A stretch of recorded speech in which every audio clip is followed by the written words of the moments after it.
thank you all for being here today.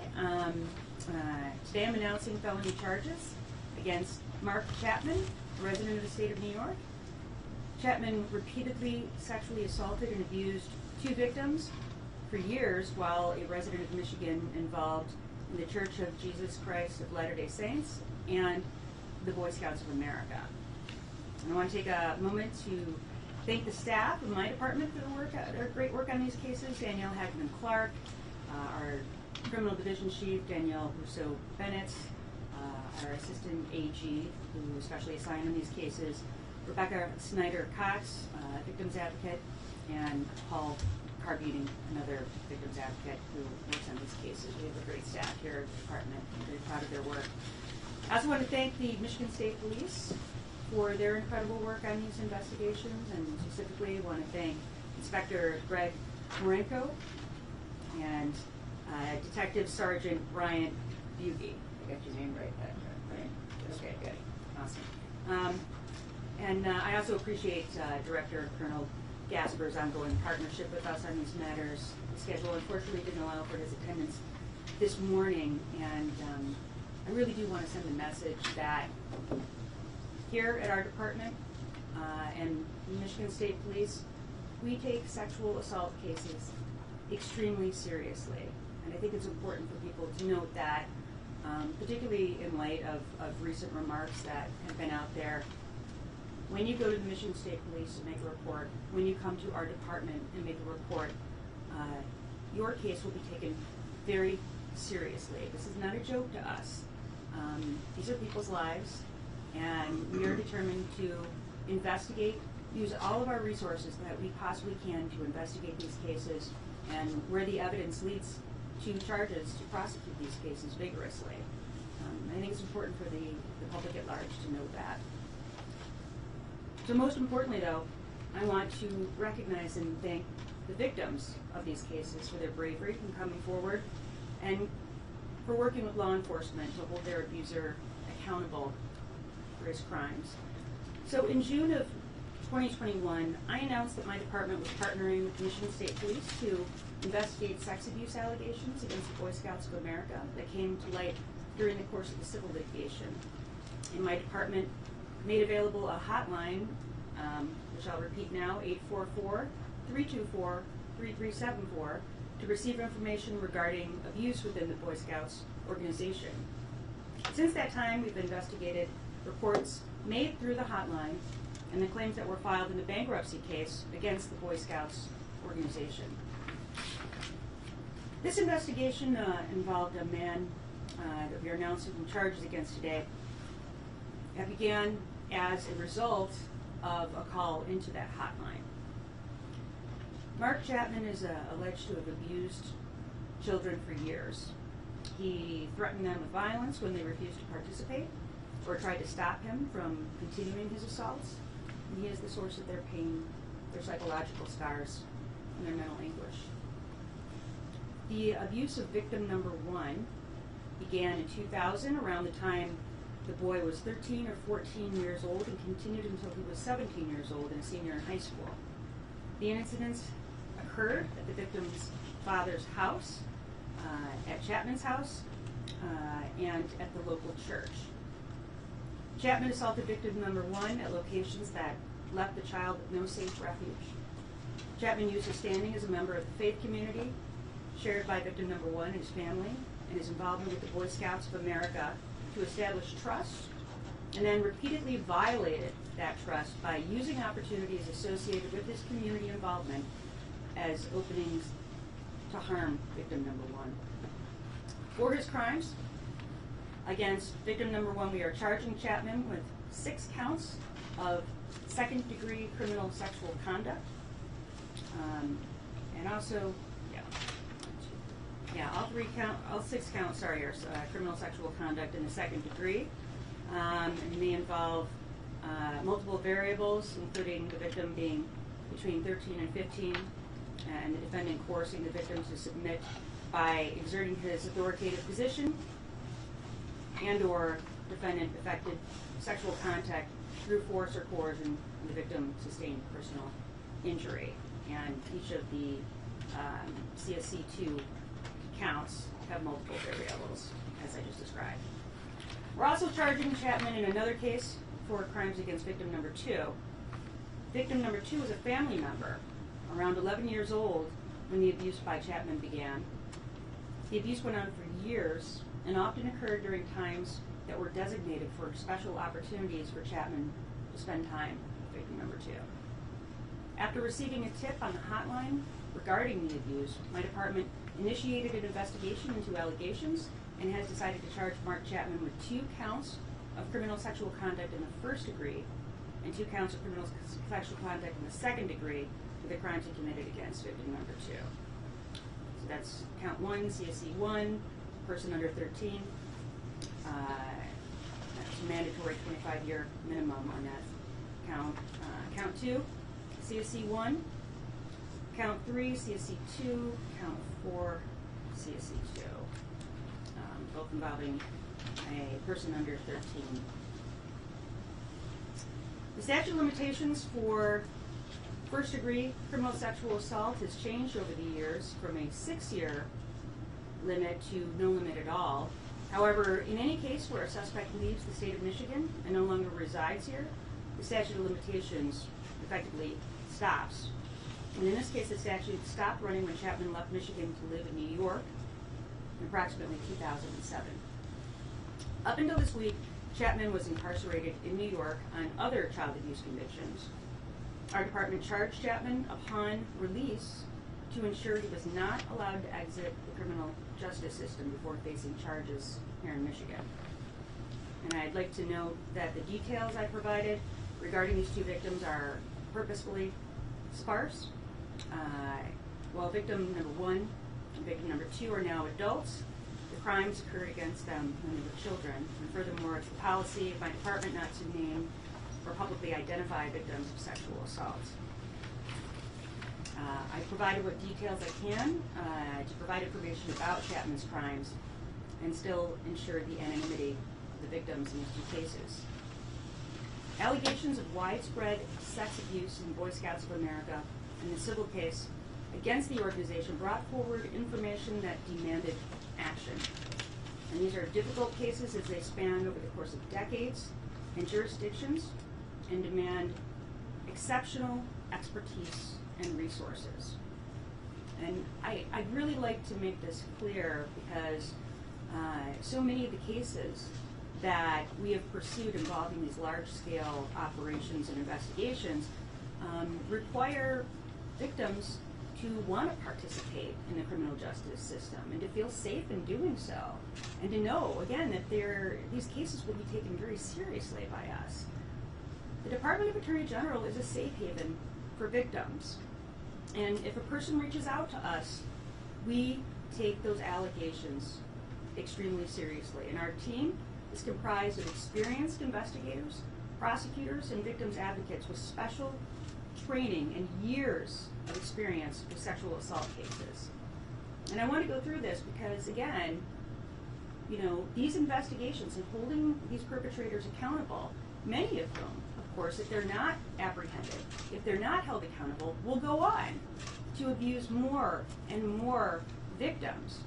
And so it's not just important, of course, to hold a person accountable for all the harm that was suffered by the victims that where these incidences have already occurred, but to prevent future crimes from occurring. So I am going to go on and I'm going to talk a little bit about the staff of this office so that when people are considering whether or not they want to make a report, they should know who the individual actors are who are handling these cases. Our division chief is Daniel Hageman Clark, division chief for the Criminal Trials and Appeals Division here at the Michigan Department of Attorney General. She also serves as the department's representative for the Sexual Assault Kit Tracking Commission, the PAM Board of Directors, the PAM Legislative Committee, the Human Trafficking Commission Project Manager, and she oversees the sexual assault kit projects in Calhoun, Ingham, Washtenaw, Wayne, Kalamazoo, and Jackson counties.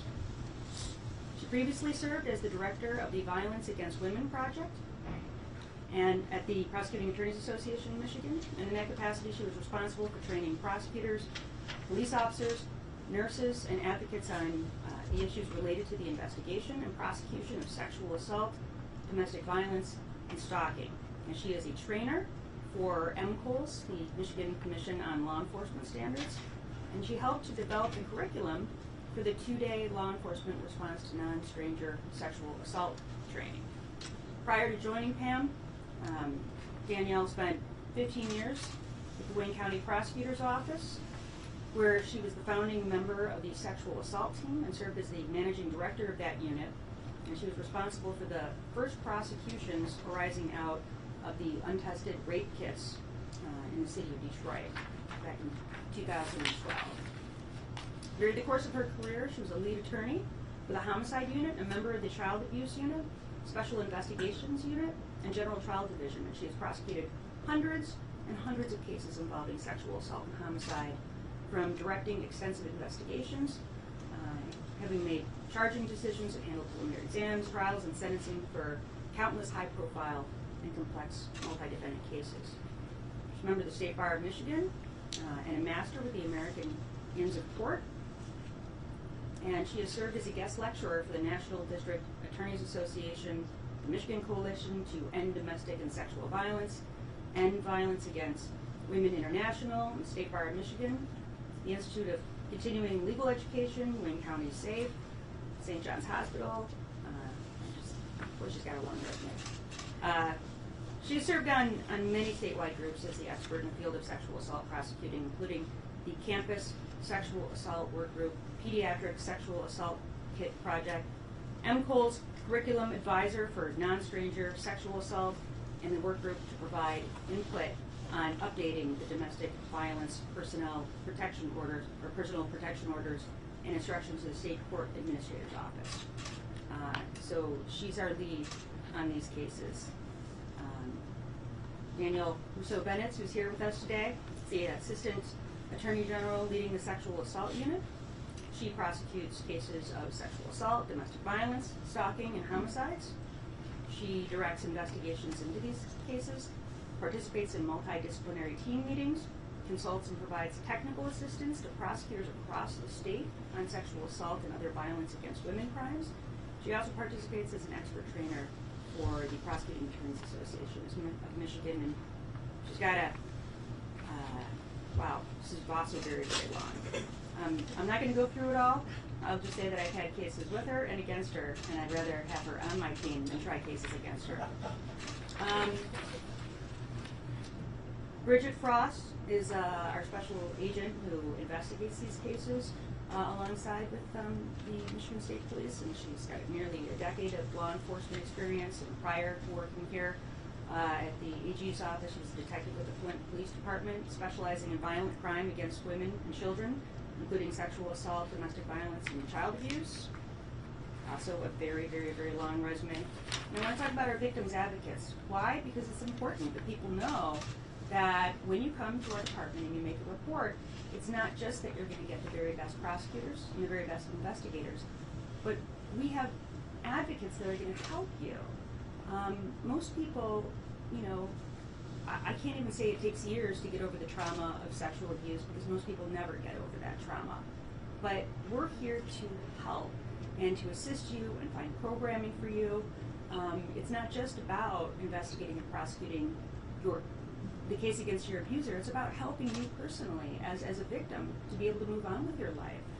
And so we have Rebecca Snyder Cox, who's worked as a specialized domestic violence sexual assault victim advocate in our department for over 4 years, and she's worked as a community-based Title IX advocate previously, and has a myriad of experience, including leading the advocacy response during the department's prosecution of Larry Nassar and subsequent MSU investigation and prosecutions, among many other cases. She specialized training on trauma-informed, victim-centered prosecutions, and she travels the nation on best practices and lessons learned from advocacy, response, and large-scale investigations. And she's worked with hundreds of victims during her time at our department, and she currently supervises the advocacy staff. And we also have Paul Carvini, back there, who is a victim advocate assigned to our clergy abuse and Boy Scouts of America investigations. He has previous advocacy experience working with survivors of sexual assault, domestic violence, and stalking while working at campus and community-based organizations, and he brings extensive experience of working with male survivors from his time conducting contract work with the United States Navy and Marine Corps. And during that time, he traveled to military bases around the world, conducting trainings on sexual assault, domestic violence, and stalking. He was presented at multiple national conferences on topics of victim advocacy and working with male survivors of sexual abuse. So I bring this all to your attention because I want survivors to know this is a devoted team of experts with special expertise whose only mission is to deliver justice for victims of crimes, especially sexual assault crimes. And I'd like to again thank our partners, the Michigan State Police, for their incredible assistance in pursuing these tips that come through our hotline and from various other sources. Unfortunately, allegations of abuse in the Boy Scouts are reminiscent for us of allegations against clergy with the Catholic Church. And our department's investigation into abuse by clergy at Michigan churches is now in its 4th year, and so far has resulted in 11 prosecutions.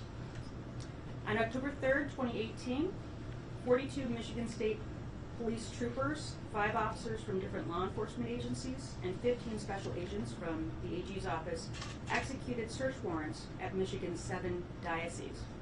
And in that effort, they seized 220 boxes of paper documents, more than 3.5 million digital documents. So, as an update, here's where that investigation stands. We've completed the paper document review of all of the 6 dioceses and 1 archdiocese, including Gaylord, Grand Rapids, Kalamazoo, Lansing, Saginaw, and Marquette dioceses, and the Archdiocese of Detroit. Of the 220 boxes of paper documents seized, all have been reviewed by my team of lawyers, investigators, and advocates. We've completed the electronic document review of the Gaylord, Grand Rapids, Kalamazoo, Lansing, and Marquette dioceses. My team has reviewed all but 245,000 of the 5 million documents we started with. We've hired and trained a full-time victim advocate to support the hundreds of victims identified in the course of the investigation. And we've also partnered with Safe House in Ann Arbor to offer clergy abuse-specific support groups because we found that male-centered support groups were difficult to find. We continue to refer the completed criminal investigations back to the respective dioceses, and we followed up with victims who have not been interviewed with a trauma-informed interviewer, including those whose cases are barred by the statute of limitations where the accused priest has died or other reason makes criminal prosecution impossible. Through the department's review of paper documents alone, 454 accused priests and 811 reported victims have been identified, and that number may change as our investigatory efforts continue. As of today, the Attorney General's Clergy Abuse Investigative Team has reviewed more than 4.75 million of the documents seized.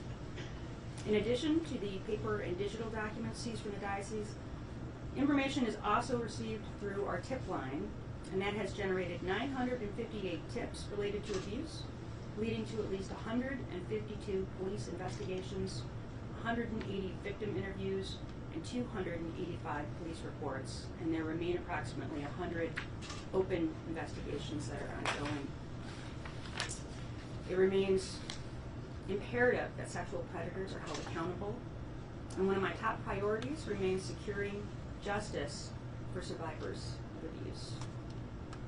We appreciate our partnership with Michigan State Police to reach this point in the investigation and into the Boy Scouts of America. These charges are only the beginning, and I just have to say, I thank you guys so much. We could never do this work without you. Your work is invaluable, and I have an opportunity at times to talk with victims whose cases you have pursued, and we are very grateful for the excellent work of your department. And it's a phenomenal partnership between the AG's office and Michigan State Police, and I thank you guys so much for your incredible work and dedication in assisting victims of sexual assault. And with that, you guys would like to say anything? Attorney General Nessel. I'd just like to say, and echo your sentiments, I want to thank the victims for coming forward. It takes a great deal of courage to tell your story, and I would encourage any victim that's ready for their story to be heard to notify us either via the tip line or any other means. We're ready to listen to what you have to say.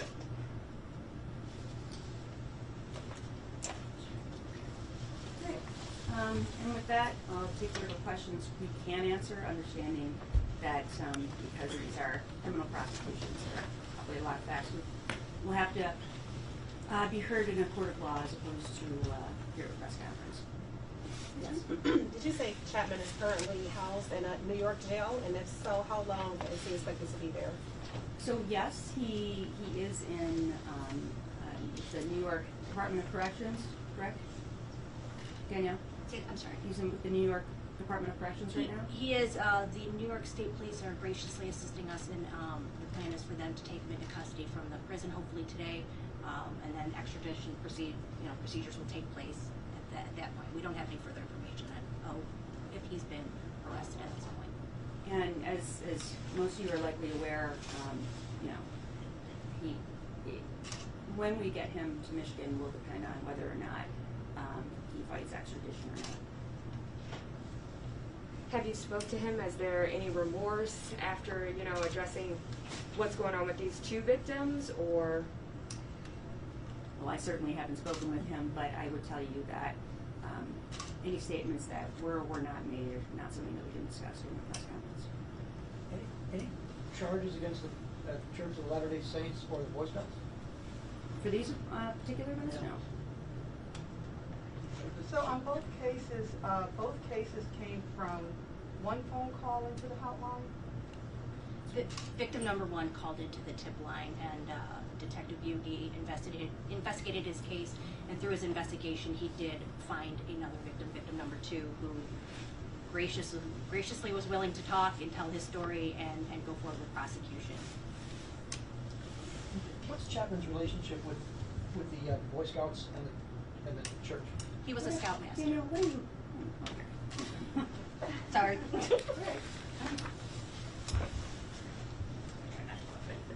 Mr. Chapman was a scoutmaster for a troop in Macomb County. And what about the church? He just worked for the church, I believe, just odd job, janitorial. He wasn't a religious leader in the church, but he did work in the church and was a member of the church. Did you say Macomb County? Yes. What city in Macomb County? Roseville. Is the majority of his family here? Is the majority of his family here? He moved to New York in 2007. Family's kind of scattered, but that's where he moved in 2007, and that's where he and his wife currently are at. I know last time you did an update, there were 3,000 claims connected to this. I wonder, what is that number now as a result? I think your last update was in July-ish. We have received about 5,000 claims for victims who were either in Michigan at the time of the abuse, or were in a part of Boy Scouts here who resided in Michigan, and so we're making our way through those documents. I wonder how you guys feel. Obviously this kind of stuff has been going on for years and years. They were young children, and now many of them are adults. How does it feel to be able to finally, give them, some sort of closure, I guess, or healing as a result of all of this? It's an honor. That's all I can say. It's an honor to do this job. It's an honor to do this job for all the victims, whether they were abused yesterday or 20 years ago. But being on the clergy abuse team and the Boy Scouts team, it's an honor.